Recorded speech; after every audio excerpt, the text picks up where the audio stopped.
My name is Richard Branson. I work in a small factory as a laborer. I have no special qualifications and started working right after finishing high school. I can't afford to quit my job, even though the pay is very low. Because of this, I have just a single $300 bill in my wallet, and there's only about $800 in my bank account. I figured I could manage somehow. One day, I saw a girl who looked very rough. She was wearing a high school uniform, but it wasn't from any local school. It was cold, and she wasn't wearing a coat. Her knees were scraped and her clothes were a mess. I wondered what was wrong with her. Wasn't she going home? She was sitting there at that time. Maybe she had a stomachache or something. She kept rubbing her legs together and blowing on her hands to warm them up. I thought if I left her alone, she might get into trouble. So I decided to help. I went to a nearby coffee shop and bought some hot drinks and donuts. When I walked over to her, she looked scared and tensed up. "Hey, good evening. Don't be afraid. I won't hurt you," I said. "You looked cold, so I got you something warm. Would you like this?" I handed her a hot lemon tea. She took it and pressed it against her cheek to warm up. "Aren't you hungry?" Being hungry makes you feel even colder. "Here, would you like to eat this?" I didn't know what kind of donuts teenage girls liked, so I just picked one. She took it and said, "Thank you," in a small voice. "Aren't you going home?" I asked. She shook her head, but didn't say anything. I wondered if she had run away from home, but I didn't want to get too involved. I wasn't sure what to do next, but then the wind blew her skirt, and I saw that her legs were covered in painful-looking wounds. "What happened to your legs?" I asked. She quickly pulled her skirt down to cover them, but I had already seen the injuries. "Did someone hurt you? Were you beaten?" She stiffened and didn't seem like she wanted to talk. "Okay, I'm sorry. There are things you don't want to talk about, right? That's fine. You don't have to say anything if you don't want to. But if you stay here, you might get into trouble. How about going home?" She said in a small voice. "No, I was thinking of going to my dad's place, but it's far away." Her dad's place. That meant she was living with her mom now. I didn't know what was going on, but it seemed complicated. "Why don't you call your dad? Maybe he can come pick you up." I don't know his phone number. I don't even have a cell phone. I was surprised that a teenager these days didn't have a phone. "Do you know his address? Do you know where he lives?" She nodded and showed me a small piece of paper with an address I didn't recognize. "Is this where you can meet him?" She nodded again. "It does seem far, and it's already late." I took out my smartphone and searched for the address. It came up as Greenwood Group UK, a construction company. I wrote down the phone number I found and gave it to her. "Here's a number I found for that address. You should call it tomorrow. You'll probably find out about your dad. It's Greenwood Group UK, so maybe your dad works for a construction company. I hope you can see him." The girl smiled brightly. "All right, you should stay at a nearby hotel tonight. I'll make a reservation for you. You can stay alone, right?" I don't have any money. I didn't have much money either, but I had a $300 bill in my wallet. Maybe it would be enough for one night. "Don't worry, I can cover one night for you. After a warm bath and a good night's sleep in a bed, you should call your dad. But I can't pay you back. Don't worry about it. Just focus on meeting your dad." I booked a room at a nearby hotel that included breakfast for $300. I took the girl there, spoke to the staff, and handed over the money. I also asked them to let her make a phone call in the morning. After that, I left. I felt good about helping her, even though my wallet was empty. A few days later, my factory manager, Mr. John, called me in. "Did you call for me?" I asked, surprised, since it was my first time being called to his office. I went in with a nervous look. Mr. John was wearing an expensive suit, which seemed odd for a small factory manager. "It's Richard, right?" he asked. "Yes, sir. Richard Branson," I replied. "You don't need to come here anymore," he said. "What do you mean?" I asked, confused. "It means you're fired," he said bluntly. I was shocked and didn't know what to say. "So, pack your things and leave," he added. "Excuse me, can you tell me why? Did I do something wrong?" I asked, still not understanding. "We don't need troublemakers like you in our company," he said. "I don't understand. What makes me a troublemaker? I asked. You have connections with the mafia, don't you? He accused. No, that's not true. I protested. I can't believe this. I've never been involved with the mafia. Say what you want, but the mafia is looking into you. We can't have someone like that working here. We never wanted to hire someone with just a high school diploma in the first place. The old boss used to say things like, if someone is motivated, that's enough. Please, I have nothing to do with the mafia. If I lose this job, how will I survive? I pleaded. I don't care if you end up on the street. That's not my problem. Maybe you should ask the mafia for help, he said coldly. I really have nothing to do with the mafia. There must be a mistake. Please, don't fire me, I begged. No, the decision is final. We don't need people like you in our small factory. Next time you apply for a job, don't lie about stuff like this, he said, ending the conversation. I'm not lying. I've never been involved with such people. Were you hanging out with bad kids in high school? Are those the kind of people looking for you? Mr. John asked. No, that's not possible. Please, Mr. John, I'm telling you the truth. Enough. Just leave. I've told the office to pay you for today. Don't ever come back to our company again. I kept saying there must be some mistake, but he wouldn't listen at all. He looked at me like I was trash, then pointed at the door and said, Is that all you've got to say? I've heard your side of the story, and that's enough. Now get out. I've got work to do. It was over. Realizing this was the end, I went to the office and received a thin envelope. It was my last paycheck from the company. Was the 13 years I worked so hard for really worth just this thin envelope? When I said goodbye to my colleagues, they were shocked and said things like, Why so suddenly? That's ridiculous, expressing their regret over my departure. But no matter how much my colleagues regretted it, there was no changing the manager's mind, and no one was willing to stand up for me. They knew that if they did, they might be the next to be fired. Leaving my colleagues with a take care, I walked out of the company gates I had been going through for 13 years. What am I supposed to do now, being fired so suddenly? All I have is this thin envelope. I just hope I can find another job before the money runs out. Thinking these thoughts, I was looking at the ground beneath my feet when I noticed a black car stopping nearby. Why would a car stop here? Curious, I looked up and saw a black luxury car. It's in the way, I thought. Must be some big shot here for the factory. He should hurry up and get inside. The driver, wearing gloves, got out and opened the rear door. A man in an expensive suit and a girl stepped out. The man asked the girl, Is this the guy? She nodded. Seeing her nod, I exclaimed, Oh, you're the girl from that time. So, you did meet your dad, right? That's great. I'm really glad you were able to meet him safely, forgetting my own troubles for a moment. I talked to her, and she smiled brightly and hugged me. Thanks to you, my daughter was able to come to me safely. Thank you so much, said her dad. You're her dad. That's great. I was worried about her but didn't know how to contact you. I replied, By the way, are you leaving the company so early? Do you have somewhere to be? Oh yeah, something like that, I said with a forced laugh. I couldn't tell someone I just met, especially someone who looked like a company president, that I had just been fired.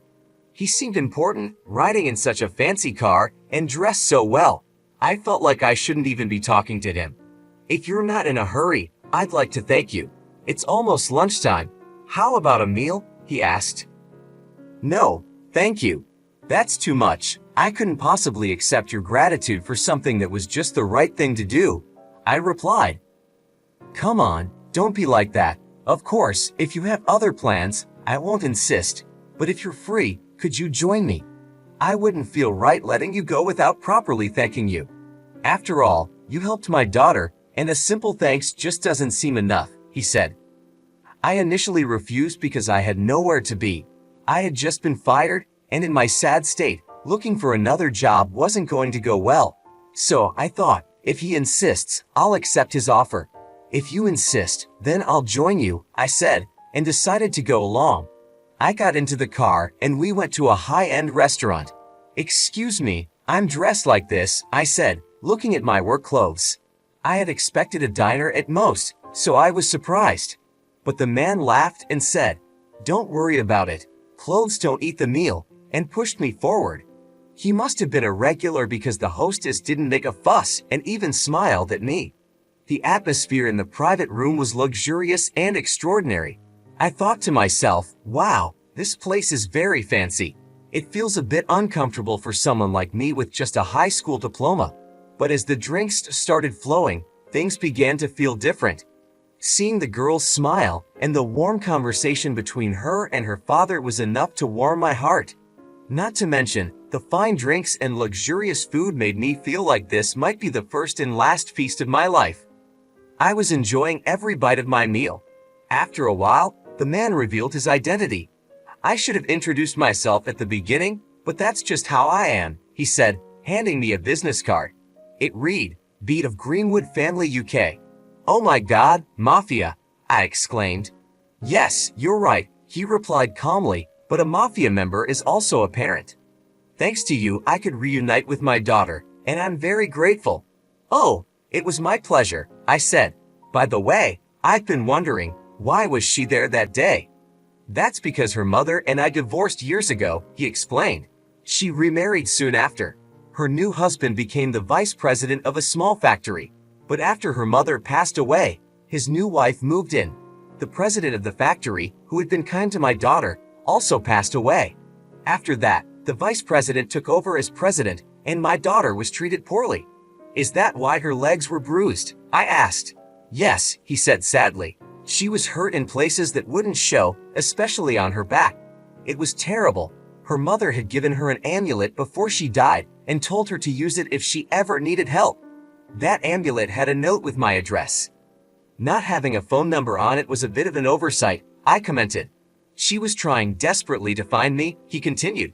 Even though she's in high school, it was a long distance to walk. By the time you found her, her wallet was empty. If she had stayed out there, she might have frozen to death. It was a tough situation. Her mother's new husband put her through so much pain, and I swore to get revenge for what he did to her. It doesn't sound good for a Mafia member to say that, but I understand how you feel, I said. Thank you. What about you? Leaving work at this hour, something must have happened, right? He asked. It's a bit odd to tell this to someone I just met, especially a boss, but I was actually fired just now, I said. Fired? Why? He asked, surprised. I was wrongfully accused of having connections with antisocial forces. I have no idea how that happened. Just this morning, out of the blue, I was told about it, and then fired. Wait a minute, he said. He called over an executive who was standing by.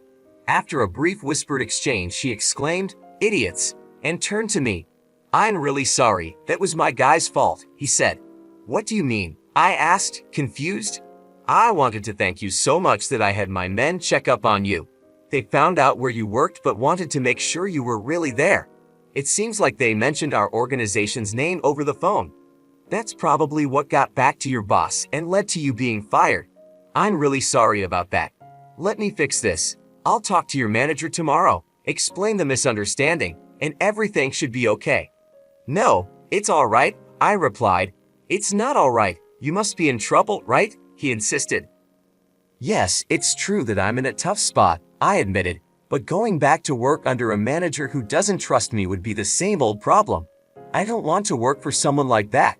I see. So, do you have another job lined up? He asked.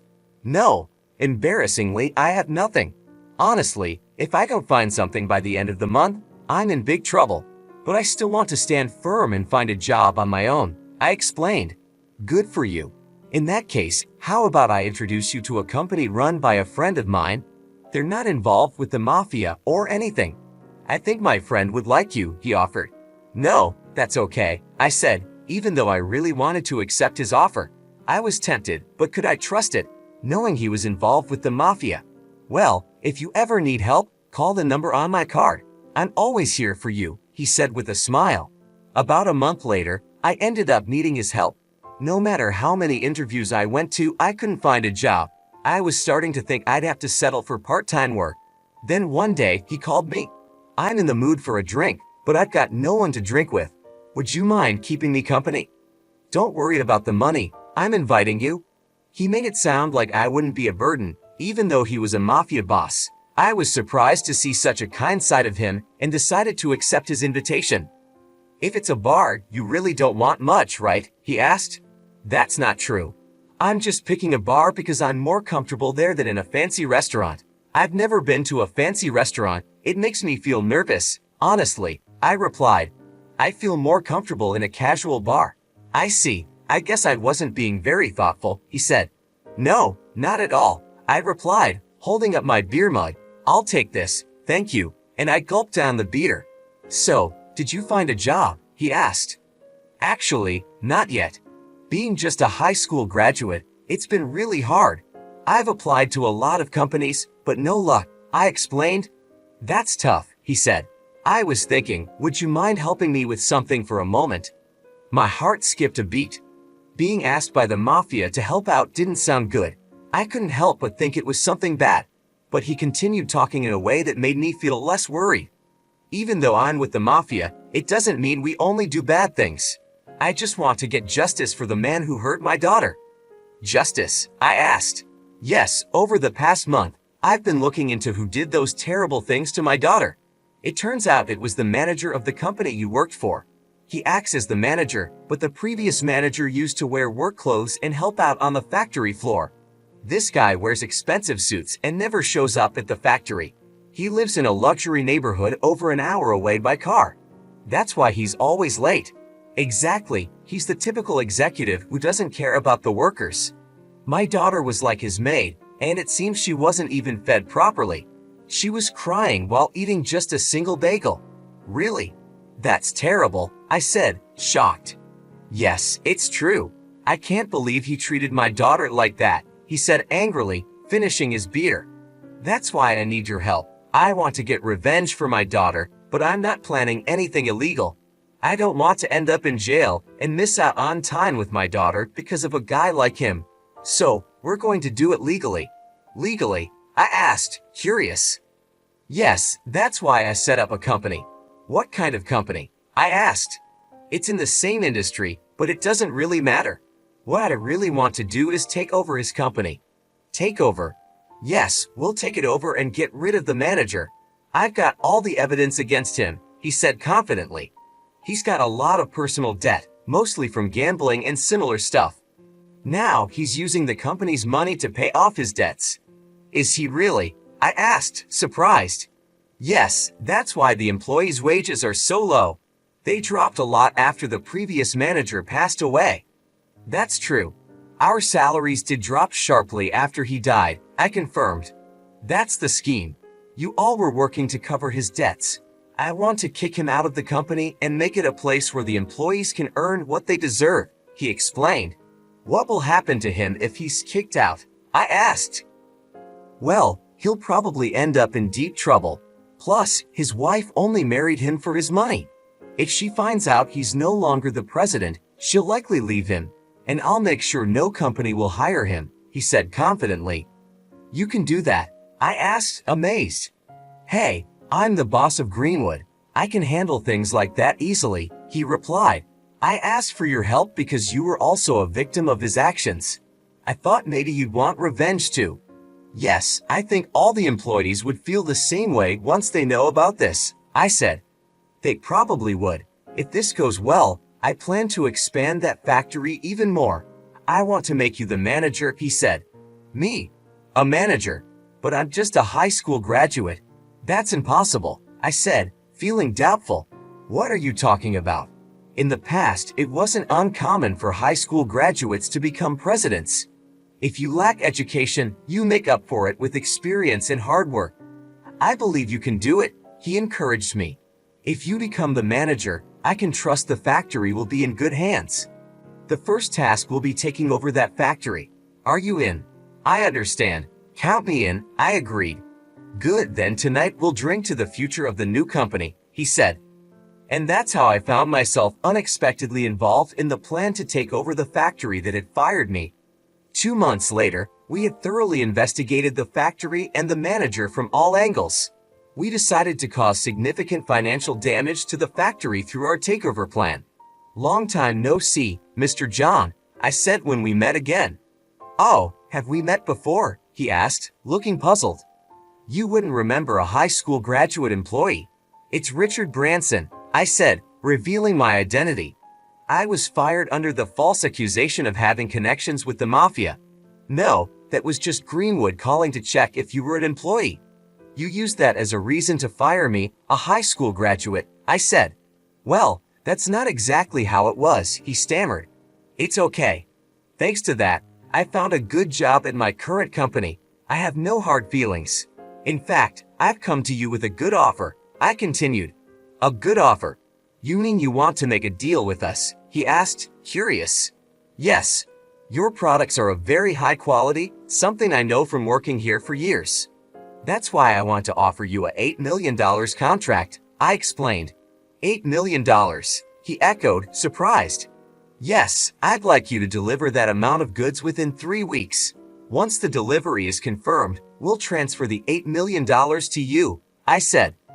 That would be great. So will you accept the contract? He asked eagerly.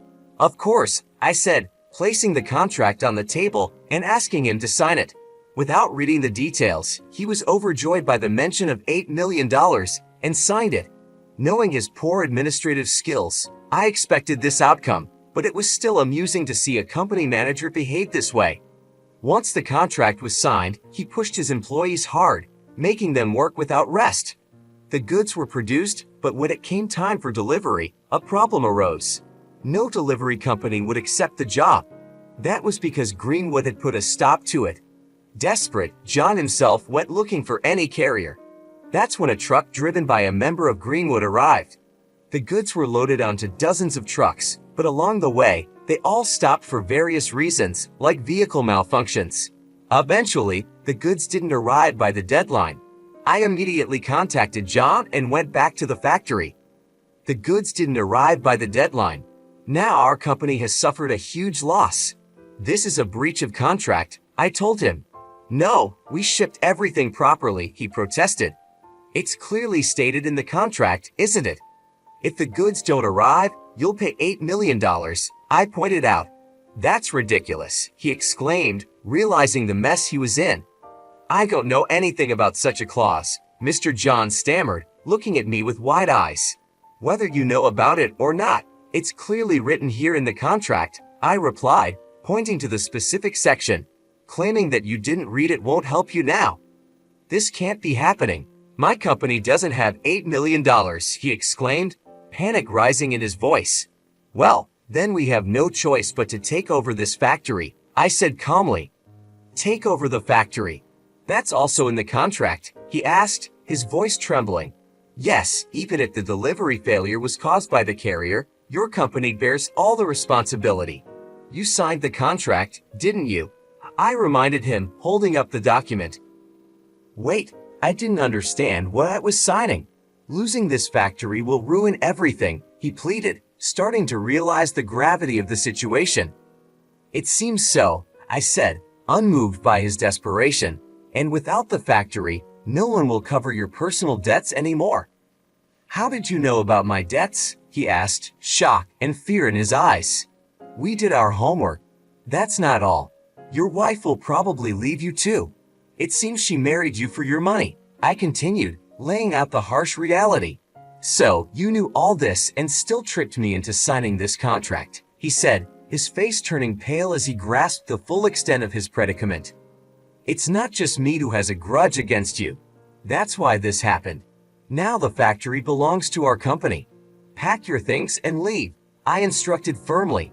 This is unbelievable. What am I going to do with all this debt? He cried, slumping into his chair, his face buried in his hands. After being kicked out of the factory, John went home to his wife, hoping she could help with the debt. He explained the situation, pleading for her support, but his wife, who had enjoyed a life of luxury thanks to his position, was not willing to stick around now that he was broke.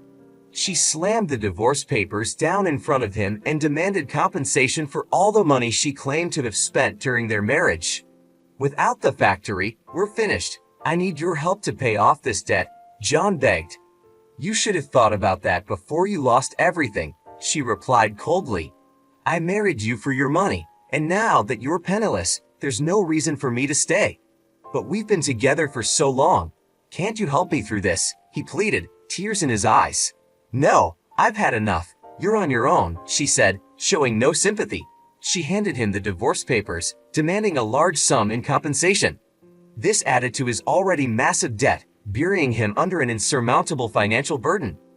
John, now alone and overwhelmed with debt, found himself in a dire situation. With nowhere to turn, he realized that the life he had built was crumbling around him. The weight of his debts and the loss of his wife left him in a deep pit of despair, facing a future filled with uncertainty and hardship. As the reality of his situation set in, John could only think about how he had gotten to this point.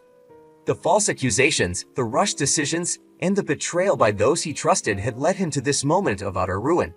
The once proud manager, who had enjoyed a life of comfort and power, now faced a grim and uncertain future, with nothing left but the crushing weight of his mistakes. When I reported everything to the boss, he was very pleased and praised me. Now, that guy won't be able to get a job anywhere ever again. He'll learn what it really means to betray people. Yes, I hope he realizes the consequences of his actions and understands what it's like to treat people so poorly, I replied, feeling a sense of justice. Right now, you're the manager of that factory, the boss continued. You have the opportunity to grow the company, not just for yourself, but for the employees as well, right? No, I didn't do this for myself, I said, shaking my head. I did it for my daughter, for you, and for the employees who have been working hard at the factory. They deserve to be treated with respect and to have a good working environment. I want to make sure they are happy and feel valued. Good. Make sure those employees are happy and taken care of, he said with a nod. Yes, sir, I understand, I replied. With that, I went back to the factory, now as its new manager. My former colleagues were surprised and happy to see me return. Thank you all for staying and continuing to work hard, I said. I know it hasn't been easy, but together, we can make this factory grow and ensure that everyone gets the salary and recognition they deserve. This factory belongs to all of us, and we will make it a place we can be proud of. As I spoke, I could see the relief and excitement in their faces. They were cheering and welcoming me back warmly, and I felt a deep sense of responsibility and commitment to them. I had been away from the factory for a while, and things had changed. The atmosphere was different, but I was determined to bring positive changes. I started by meeting with each department, talking to the workers, and understanding their concerns. They told me about the problems they had faced under the previous manager, who had treated them poorly and neglected their needs. We were struggling with low wages and unfair treatment, one of the workers told me. It felt like no one cared about us. I'm here now, and I care, I reassured them. We're going to make things better. Your hard work will be recognized, and you'll get the pay you deserve. Let's work together to turn this factory around. I spent the next few weeks working closely with the employees, making sure their voices were heard and their needs were met. We implemented new policies to improve working conditions and raise wages to ensure that everyone was paid fairly for their work. We also focused on improving the quality of our products and expanding our market. One day, I gathered everyone for a meeting. I want to thank all of you for your dedication and hard work, I said. We've made great progress and the factory is already seeing the benefits. Our production has increased and our sales are up. This wouldn't have been possible without each and every one of you. The employees cheered and clapped, feeling appreciated and motivated. They were proud of the work they had done and excited about the future of the factory. As the months went by, the factory continued to grow and prosper. We expanded our operations, hired more workers, and increased our production. The employees were happier and more engaged, and the factory became a place where people wanted to work. During one of our company meetings, I addressed the entire staff. I'm so proud of what we've accomplished together. We've turned this factory around and made it a thriving business. But we're not done yet. There's still so much more we can achieve. Let's continue to work hard, support each other, and make this factory the best it can be. The response was overwhelming. The employees were enthusiastic and committed to the future of the factory. They knew that they were part of something special and that their efforts were making a difference. Over time, the factory became known for its high-quality products and excellent working conditions. We built strong relationships with our customers and suppliers, and our reputation grew. We became a model for other companies, showing that treating employees well and focusing on quality can lead to success. Looking back, I was grateful for the opportunity to make a difference. I had come to the factory under difficult circumstances, but with hard work and determination, we had created something amazing. The factory was no longer just a place of work. It was a community, a family, and a source of pride for everyone involved. And through it all, I never forgot why I had taken on this challenge. It was for my daughter, for the employees, and for the future of the factory. Together, we had turned a struggling business into a thriving success, and I couldn't have been prouder of what we had achieved.